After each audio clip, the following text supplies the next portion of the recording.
بسم اللہ الرحمن الرحیم اللہم صلی علی محمد وآل محمد وعجل فرجہم وآل محمد۔ حضرت آدم علیہ السلام معتبر ذرائع سے روایت ہے کہ جب ارادہ الہی واسطے خلافت حضرت آدم علیہ السلام کے بموجب آیت کریمہ انی جاعل فی الارض خلیفہ اور ظہور ریاست بنی آدم کے متعلق ہوا، تب حضرت اسرائیل علیہ السلام کو حکم ہوا کہ ایک مٹھی خاک ہر قسم کی سرخ اور سفید اور سیاہ زمین سے لائیں۔ حضرت اسرائیل علیہ السلام بحکم خداوندی ایک مٹھی خاک رنگا رنگ کی تمام روئے زمین سے جمع کر کے لائے اور بموجب حکم الہی درمیان مکہ اور طائف کے رکھی، اور اللہ تعالیٰ نے باران رحمت سے اس مٹی پر برسایا اور اپنی قدرت کاملہ سے حضرت آدم علیہ السلام کا پتلا اس مٹی کے خمیر سے بنایا اور 40 بر تک وہ قالب بے جان وہاں پڑا رہا۔ جب عنایت الہی نے چاہا کہ ستارہ اقبال حضرت آدم علیہ السلام کا روشن اور مرتبہ شرافت بنی آدم کا تمام مخلوق پر ظاہر ہو، روح پاک کو حکم صادر کیا کہ بدن آدم میں داخل ہو، لیکن روح لطیف نے خاک کثیف میں داخل ہونے سے انکار کر دیا۔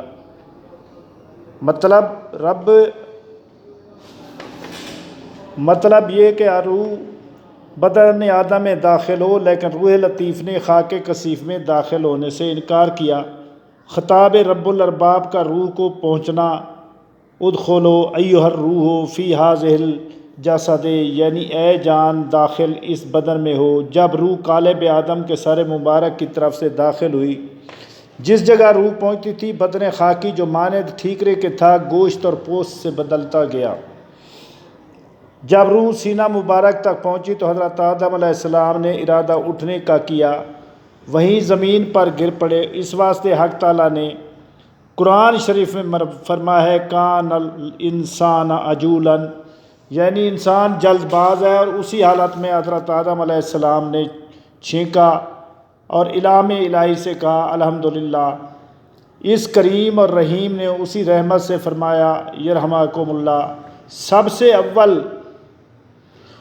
سے اول جلوہ رحمت الہی کا شامل حال حضرت آدم کے ہوا، اور بھید سبقت رحمانی علی غضبی کا ان کے طفیل سے نصیب بنی آدم کے ہوا، اور اس کے بعد ایک فرشتہ بحکم الہی کے ایک جوڑا مرصع فوراً بھئی سے لایا اور حضرت آدم علیہ السلام کو ساتھ تشریف خلت الہی سے مشرف کیا اور تخت عزت اور عظمت سے بٹھایا۔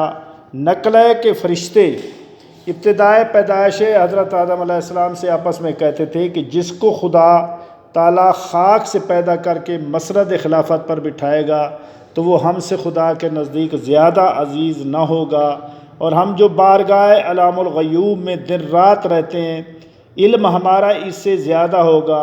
حکم کیا کہ فرشتوں سے ان چیزوں کے نام پوچھو۔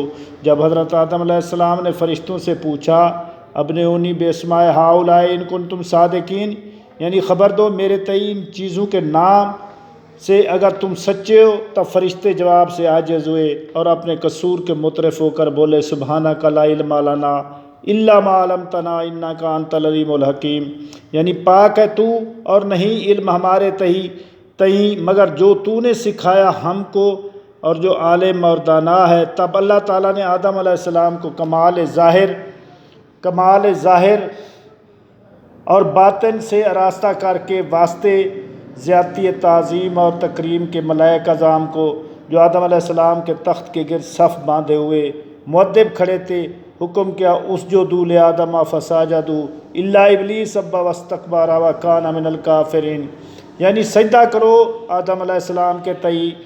پھر حکم الہی کے سب فرشتوں نے بلا عذر و تکرار حضرت آدم علیہ السلام کو سجدہ کیا، مگر ابلیس ملعون نے انکار کیا اور بولا کہ میں آدم سے بہتر ہوں، اس واسطے میرے تئیں آگ سے اور آدم کو مٹی سے پیدا کیا ہے۔ اس نافرمانی سے شیطان ملعون ابدی ہو کر راندا گیا اور فرشتوں سے نکالا گیا۔ حضرت آدم علیہ السلام بہشت میں رہنے لگے۔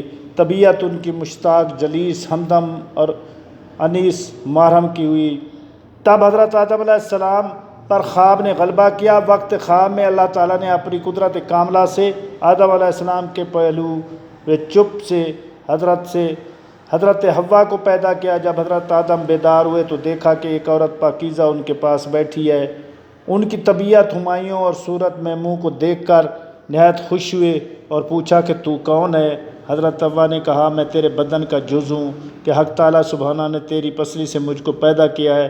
نقل ہے کہ حسن اور جمال حضرت حوا کا اس قدر تھا کہ تمام عالم کی خوبی 100 حصے تھی، اس سے 90 حصے حضرت حوا کو اور 10 حصے باقی غلام کو عنایت فرمایا۔ تب حضرت آدم علیہ السلام سجدہ شکر بجا لائے اور جناب الہی نے ان کا عقد روبرو حاملان عرش و ساکنان نے سہولت کے باندھا اور دونوں کو حکم ہوا کہ آدم علیہ السلام و حوا تم اب دونوں اس بہشت میں رہو اور سب میوے اس بہشت کے کھاؤ، مگر اس درخت کے قریب مت جانا، یعنی گھیوں کے درخت میں سے کچھ مت کھانا۔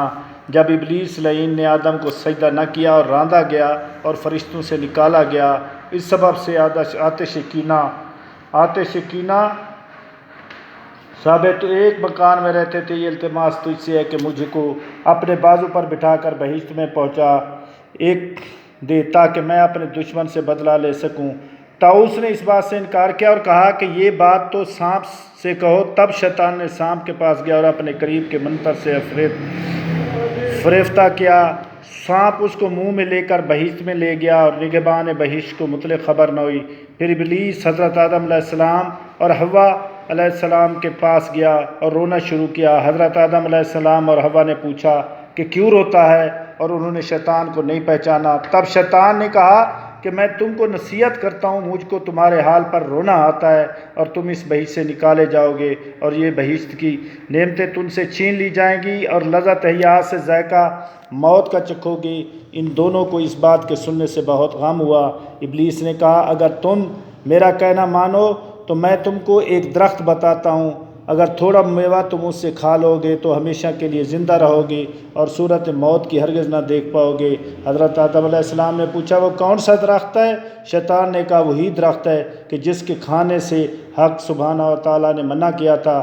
حضرت آدم علیہ السلام نے اس بات کو قبول نہ کیا اور کہا کہ ہرگز مجھ سے نافرمانی خدا کی نہ ہوگی۔ جب شیطان نے قسم کھائی کہ میں تمہارا خیر خواہ ہوں، واقع سامعہما انی لاکما لمن ناصحین۔